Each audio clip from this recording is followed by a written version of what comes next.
Karibu sana watu wangu, watu wa YouTube, my family ya YouTube, how are you? Unaendelea aje, mko poa? This is Mama Sairo. Otherwise nowadays najiitanga Nduku Original. Coming with another video. Nilitaka tu tuongee, jemeni. Siaki msupport huyu mama. You just support this mama by subscribing to my YouTube channel, commenting and sharing. Please let us do it. To get a strong YouTube, it's not easy. Yani kupata watu mpaka wafike hata 1000 with YouTube, it's not easy. If at all you are watching this small videos of this mama, just try to subscribe, my dear people. That is the only way you can support this mama. Otherwise, how are you? Munaendelea aje? Mko salama? I'm fine too. Leo nilitaka tupige mushene. Nilitaka tukumbuke back some days back wakati tulikuwa shuleni. Let's talk about primary school. Actually, saa hii mtu mwenye ako na mzazi, wacha heshimu huyo mzazi. Wacha heshimu huyo mzazi. I thought like talking about this story because nilienda kufikiria wakati tulikuwa tunasoma primary, nikaona wazazi walikuwa watu wa muhimu sana. Wazazi wetu walikuwa wanajitolea jemeni. Kujitolea, tulikuwa tunaambiwa na mwalimu kuna pesa za TV, kuna pesa sijui za nini, kuna pesa sijui za nini. And our parents was able to provide. Saa zingine kuna njaa kwa nyumba, lakini huyo mzazi anajinyima, anakupea pesa unapeleka shule.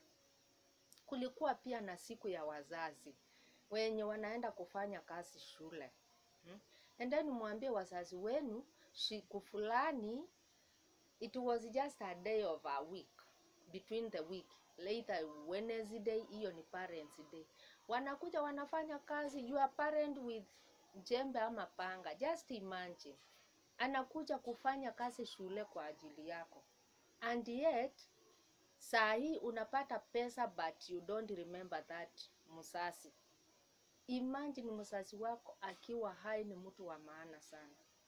Jiwachane na ukumbuke huyo mama. Huyo mama alikuwa anapepa jembe, anapepa panga, anakuja kufieka njia shuleni kwa sababu yako. Watoto wetu, wacha na tuheshimu hawa mama. Wacha na tuheshimu hao wazazi wetu.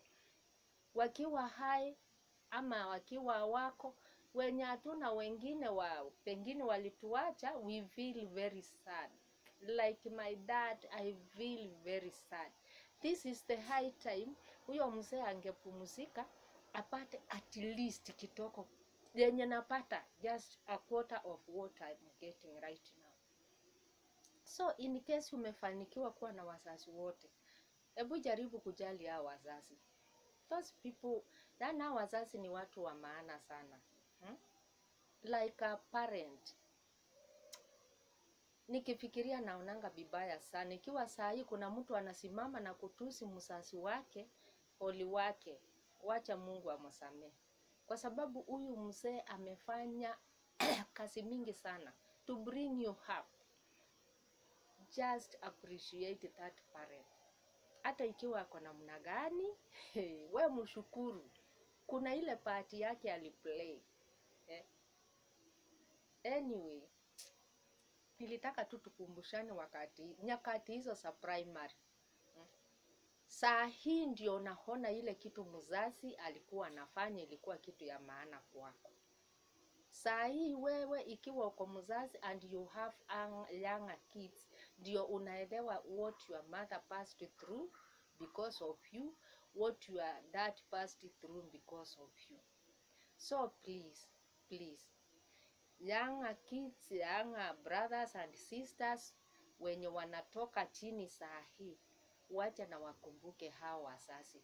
Mzazi hata ukimpatia shilingi 10, anazidi kusema thank you my son, thank you my daughter. That person is a very great person in your life. Otherwise, asante. Hiyo mshene ni ya primary, next time tutaenda secondary. Tuone pia penye walitujali. Thank you.